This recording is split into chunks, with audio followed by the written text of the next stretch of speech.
67 verses of the Tao, and I've written 67 essays on when you change the way you look at things, the things you look at change. And this isn't just a clever play on words here. This is a quantum truth. As my friend Deepak Chopra has often said to me, quantum physics is not only stranger than you think it is, it's stranger than you can think. So that if you look at your origination, the place that you came from, this thing that Lao Tzu called the Tao, this great source that is everywhere, there is no place that it is not. And yet it is doing nothing. And yet it leaves nothing undone. If you go out and just go for a walk this afternoon when you get home, just look at the perfection of all that is. Just look at the clouds, and look at the sky, and look at the ocean, and look at the trees, and look at the leaves, and even more important, look at the space between the leaves. And look at the invisibleness and the perfection of how everything is. There's a constancy, if you will. And this constancy is always there. And your goal, my goal, in the time that I have with you here today, is to convince you to go to a place within yourself where you can emulate that divine perfection which requires you to do nothing, which never uses force, which never pushes itself, which recognizes something. I'm going to read to you just one of the verses of the Tao and a little bit of what I wrote about it. And I seldom read to an audience because I don't like being read to myself. But I'm just going to share a little bit of this. Here's what Lao Tzu said in verse 29. Do you think you can take over the universe and improve it? I do not believe it can be done. Everything under heaven is a sacred vessel and cannot be controlled. Trying to control leads to ruin. Trying to grasp, we lose. Allow your life to unfold naturally. Know that it too is a vessel of perfection. Just as you breathe in, breathe out. There is a time for being ahead, a time for being behind, a time for being in motion, a time for being at rest, a time for being vigorous, a time for being exhausted, a time for being safe, a time for being in danger. To the sage, all of life is a movement toward perfection. So what need has he for the excessive, the extravagant, or the extreme? There's a time for everything. Imagine if you knew this. If you really knew that what you were experiencing emotionally in your life was a part of what there is a time for. And that you're not really doing anything. Lao Tzu says it over and over again. You're not doing anything. You're being done. You're being done right now. You're one of the 10,000 things. And it is all being done, all of it. Like I do yoga every morning, or almost every morning, 5-6 days a week. I do this 90-minute Bikram yoga, this hot yoga. And this has helped me so much with just that simple little thing, just remembering what it says in verse 29 of the Tao. That there are times when you're in the midst of yoga, when you have a position where you have to put this foot out, and you have to turn this one down, and you have to get down here like this, and you have to take this arm, and I'm going to do it. And you have to do that for 60 seconds in a 110-degree room. That's after doing many other postures as well. There was a time when I would do that, and I'd be so exhausted, and all I could think about was, when is this 60 seconds going to be up? Oh my God, when are we going to get through with this posture? When are we going to get onto I can lie down on the floor? And finally, and I began to realize as this doing the Tao thing has really changed me dramatically. So that now when I'm in that position with one arm down and one arm up, and it is exhausting, and you're stretching, and you've got your arm right next to your ear, and you're holding on, that you say to yourself, there's a time for being exhausted, and there's a time for rest. There's a time for things not to work out. Imagine if you knew that in the midst of my working with my daughter, for example, when I see the struggle that she's going to, and I can stand back and say, there's a time There's a time for her to experience this. And there's a time for her not to experience it.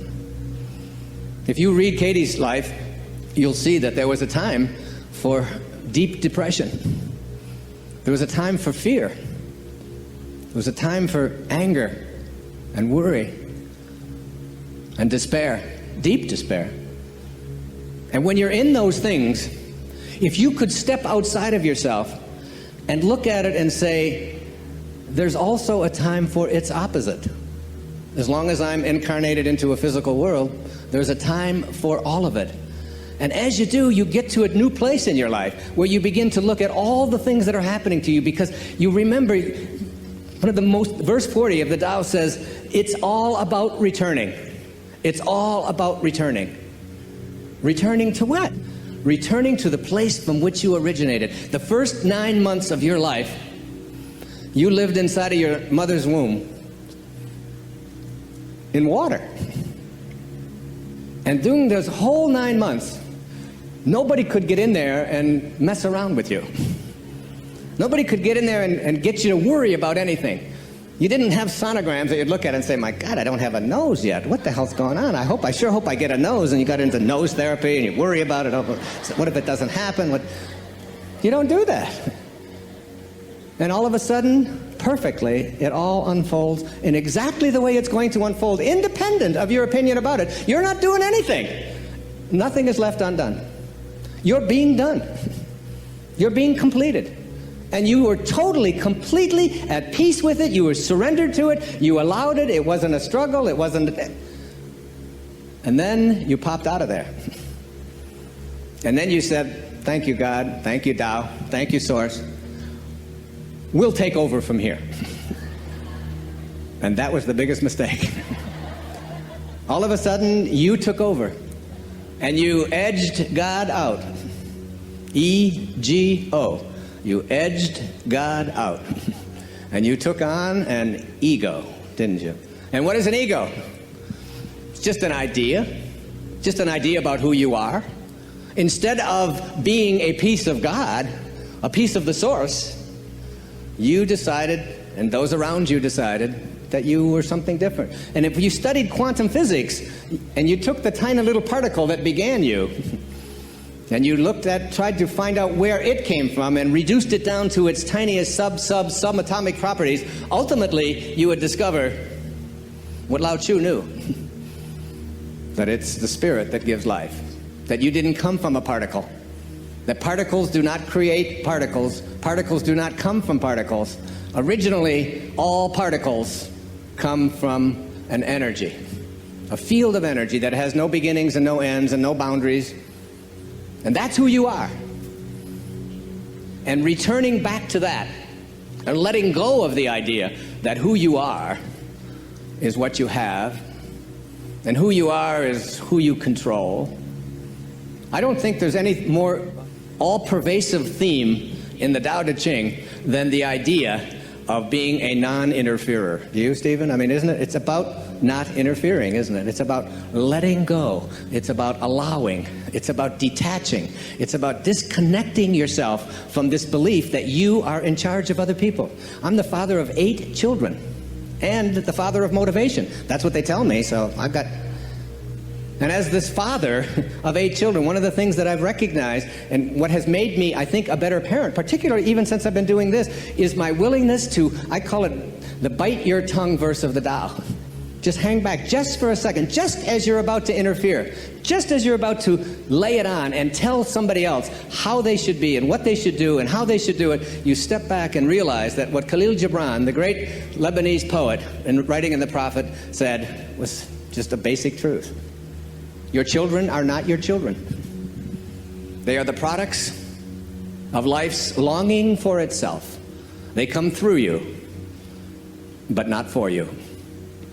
And you step back, and I can't even begin to tell you how freeing it is to realize that you don't have anything to do. You don't have anyone to control. You can be at peace. And I watch... And I've become much more of an observer, even on airplanes. I was in London 5 days ago. And I don't know if you've flown in and out of Heathrow lately, but things have really changed. We couldn't take anything on the plane. The terrorists, whoever they are selling fear, and we respond with more fear. Every time you use force, you create a counterforce, and then another counterforce, and before you know, and the Tao teaches us all. I mean, one of the great lessons in the Tao is that any country that has its primary resources and its energy placed on building weapons is not of the Tao. And those countries that have their consciousness located in the Tao put their energy into tractors and building homes and growing food, not building weapons. I saw a movie not too long ago with Nicolas Cage about warlords or something, the Lords of War, I think it was something like that. One of those alarming things about how much energy we are in the world creating, energy to destroy ourselves. That we have literally created from our consciousness enough weaponry on this planet to eliminate all life within just a few moments.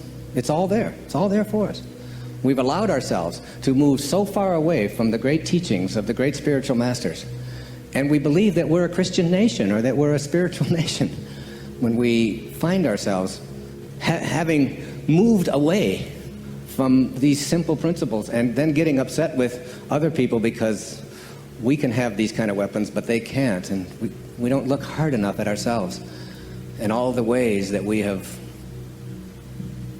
deflected ourselves from the greatest teachings of all of the great spiritual masters.